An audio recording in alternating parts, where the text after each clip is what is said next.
خدا برندن خدا برنده خدا برندن گناه رو برنده خدا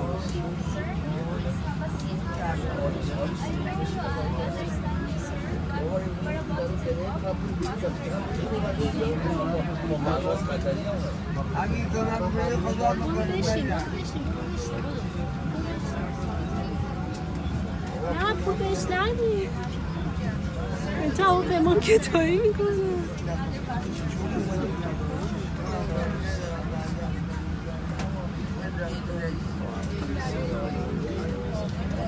بیا همو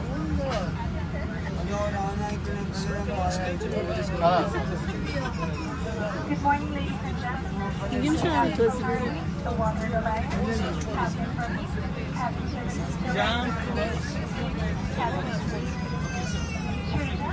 الان نوش پول نقل میگن چند خود کسی